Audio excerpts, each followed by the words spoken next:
नमस्कार, विजयदीप न्यूजमध्ये आपले स्वागत।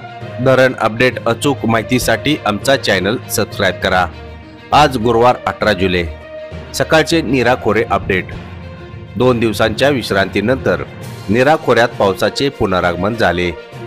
मागील 24 तासात गुंजवणी धरण पाणलोट क्षेत्रात घिसर येथे 70 मिलीमीटर, नीरा देवघर धरण पाणलोट क्षेत्रात Shirwali 66 millimetre, Shirgaon 84 millimetre, Hirdoshi 60 millimetre, Veer धरण पाणलोट क्षेत्रात वेल्हे 51 मिलीमीटर, भाटघर धरण पाणलोट क्षेत्रात कुरुंजे 66 मिलीमीटर, पांगरी 49 मिलीमीटर, नीरा देवघर 34 millimetre, Gunjavani 49 millimetre, Bhatghar 16 millimetre तर वीर 7 मिलीमीटर पावसाची नोंद झाली।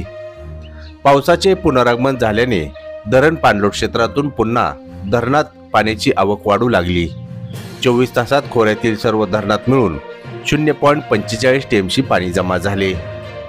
नीरा खोऱ्यात सर्व धरणात मिळून आज रोजी उपयुक्त पाणीसाठा 17.96 टीएमसी तर सरासरी धरण टक्केवारी 37.17% आहे। मागील वर्षाच्या तुलनेत यावर्षी नीरा खोऱ्यात आज रोजी 4.03 टीएमसी पाणीसाठा जास्त आहे।